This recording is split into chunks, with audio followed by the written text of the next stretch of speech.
Hello everybody and welcome back. So I'm going to show you what we are aiming to do in this one. So here you see this edge wear texture, edge wear effect on the edges. And we just have a simple slider that you can use. Well, it's not this one, it's over here. Let's see this one. Yeah, so this is what we're going to do. We're going to make sure that you can add this really simple effect to your stuff.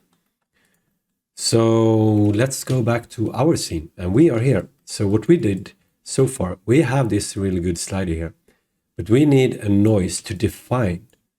So all these lines here, we're going to put a noise. So we know, so we give this different ununiform effect on it.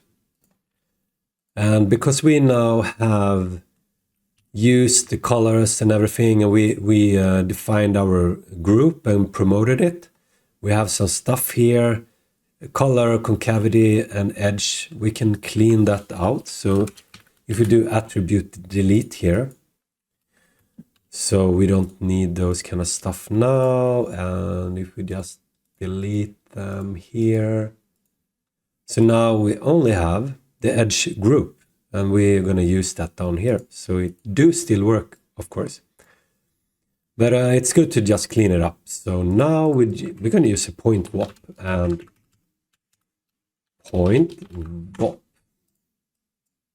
So what we're going to do here, in this one, we're going to add a noise. And we need the noise on our points, and it's actually pretty simple. So if we do noise, I think it's the unified one I like. Yeah, there's a lot of them, but this one is the one I like. So let's see, I'm just going to pull them really close together so you see what's going on here. So this is the position. So in this point wop, this is the position of the point. And here you have different other attributes, and they are CD is color, but that's empty. We just deleted that one. So there's a different stuff here. And then this noise node has different stuff on it. And this is the output stuff. You might already know this, I don't know. But so if we want to have a noise, we just take this noise output and put it into the color.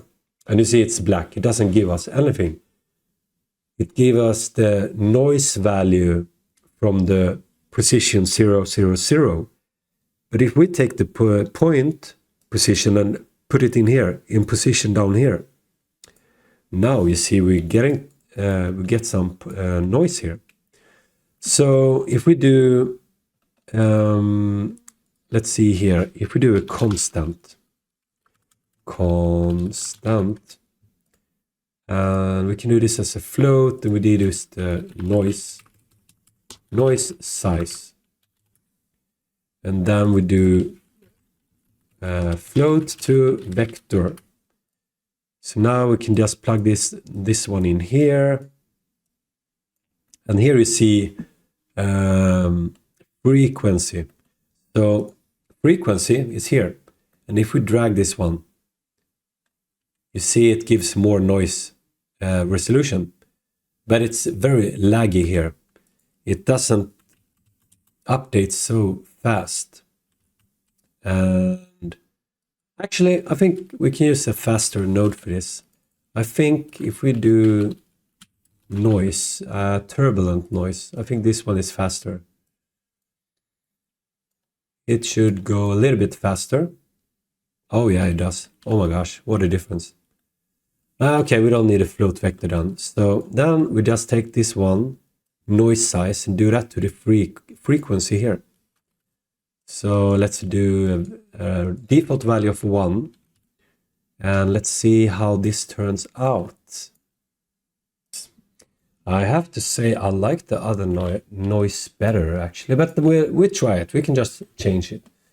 So position to position, and then noise to the color. That's great. And let's see. Let's do Perlin noise maybe. Or let's see what we have. different one. Alligator is pretty good actually. And we can also just to, if we do a ramp here, ramp parameter, we can do like you do in Photoshop. If you do not the color, but if we do spline, now you see we have this linear curve here and we can start do stuff here. But as you see, it's totally black because what actually is when you do this, if you go out, this is the one that actually defines the result. So we need to do it here instead. And I'm going to do this one here. And I'm going to make sure that these ones are Bezier. Then just do 4 points. So I have 1, 2, 3, 4 points. Now we do this S-curve like in Photoshop. So we're kind of just doing more contrast on it. So we make sure it's, yeah, more defined noise. And let's go inside again. So this point doesn't do anything. So I'm just going to remove them because, yeah, it looks more clean. So here we can do I'm not super happy about it.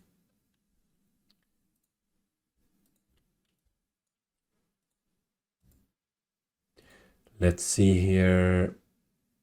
Berlin noise. I'm gonna try to make a remap, or it's actually bit range. That's the name. So if we do it. Oh.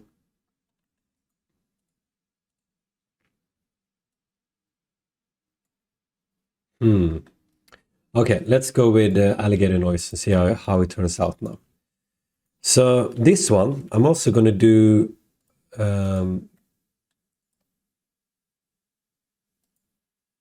make this one to a parameter. How do I do that? I forgot actually.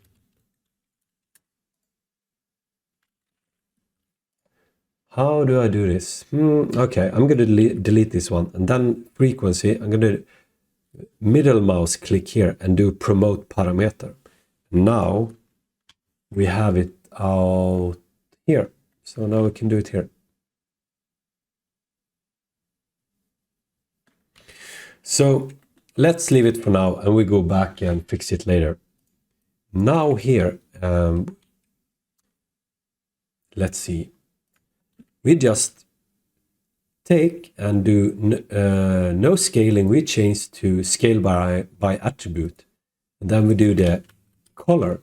And this is the color. So now you see that we can actually do a color node down here. So it's easier to see the result. So now you see we only do the noise on the edges. And you see now we have much better control of it with the noise. And I'm just going to go into the noise and remove this noise and add the other noise because I find it much better. But it's slower, but I don't care. It's going to be good for what we want. It doesn't need to be super quick. So we can have this one instead, remove that one. Now here you see if we do frequency, promote parameter, and if we go up, then here we can change the parameter to, let's say 5 maybe. Yeah, now you see. Now we have much nicer edge effect. So the next step, inside Unity, we will differentiate these stuff. So we're gonna do the base color. So this is going to be we're going to do this green. And then we're going to have another one here. And this is going to be the edge color. So we can actually just do this one red and this green. So we know what we're doing. So this one going to be on the edges. So actually here, when we do the point bevel, we can use the, let's see here, edge fillet polygons. And we should be using this one too. And now if we take in here and we use this group, these two that we picked, now you see that we only adding to the where we add this bevel, but you see it bleeding out, and I don't want it like that. So we're gonna change that here to use vertex instead. Now you see, now we can in a shader in Unity make sure that we have different materials or attributes going on here.